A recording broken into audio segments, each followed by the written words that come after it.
कोई ऐलान नहीं होगा। इसी तरह के हमले होंगे जैसे कि अभी सिंदूर के रूप में उसके 9 आतंकी ठिकानों पर हमला किया है। और ये अश्योर करना चाहता हूं कि आमने सामने का युद्ध नहीं होगा, क्योंकि पाकिस्तान के अंदर इतनी कैपेबिलिटी है नहीं। क्या लगता है, क्या कहना आपका? इसमें बिल्कुल भी सत्यता नहीं है।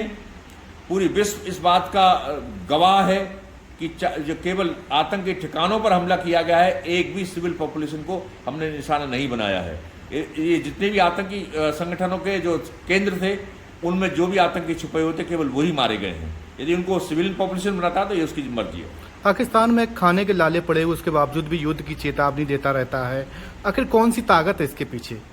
इसके पीछे केवल उसकी जो ईगो है, जो वो सन 47 से लेकर आज तक कर रहा है, जिसके कारण वो 4 युद्ध हारा है, वही है। अदरवाइज पाकिस्तान के साथ ऐसी कोई ताकत नहीं है जो उसको युद्ध में उसके साथ रहे।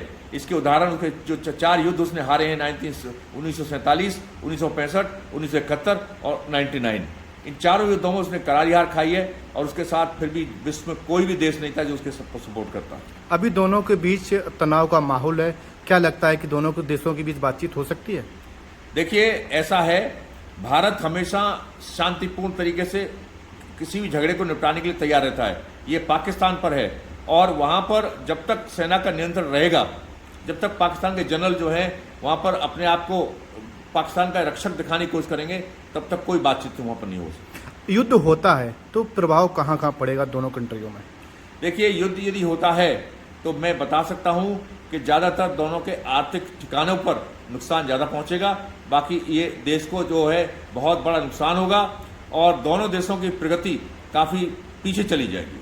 पहलगाम में हमला हुआ, उसको जिम्मेदार पाकिस्तान खुद को नहीं मान रहा है। ये पाकिस्तान की सरासर गलती है, क्योंकि सरेआम ये सबको पता लगा है, क्योंकि वहाँ के चीफ ने, आर्मी चीफ ने जिस वक्त हिंदू मुस्लिम को अलग अलग नेशन बता करके, और फिर जब इन आतंकवादियों ने हिंदू और मुस्लिम पूछ करके गोली मारी है, तो सरेआम ये दिखाता है कि पाकिस्तान की आर्मी ने ही इस आतंकवादियों को भेजा था पहलगाम में, और उन्होंने ये हमला किया है।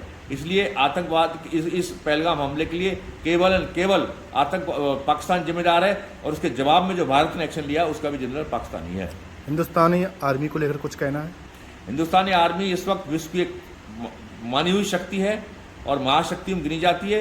इसलिए हिंदुस्तान की आर्मी टेक्निकली, हथियारों के वाइज, और हिंदुस्तान की आर्मी का मनोबल सबसे ऊंचा है। इसलिए हिंदुस्तान की आर्मी का कोई मुकाबला नहीं है। इसमें कौन सी सेना का अहम भूमिका रहेगी अगर युद्ध होता है तो? इसमें तीनों की बराबर की भूमिका होगी, क्योंकि आजकल के ज़माने में तकनीक के युग में जो मिसाइल एंड रॉकेट्स और जो भी इस तरह की कैपेबिलिटीज़ हैं, एयर डिफेंस की कैपेबिलिटी सब एयरफोर्स के पास हैं, और हमारे जो समुद्र हैं उनको, उनकी रक्षा करने की जिम्मेदारी नेवी की है। और सेना तो सीमाओं की रक्षा के लिए है ही, और हमारी नेवी भी अब इतनी बहुत सशक्त हो चुकी है, क्योंकि उसमें फ्रांस से लेटेस्ट एयरक्राफ्ट भी एडिट किए गए हैं, और से बहुत से साधन हैं, सबमरीन वगैरह नेवी ऐड की हैं। हमारी नेवी भी बहुत सशक्त है। इसलिए तीनों सेनाएं हमारी पूरी तरह से सशक्त हैं, और तीनों सेनाएं पाकिस्तान को जवाब देने के लिए तैयार हैं।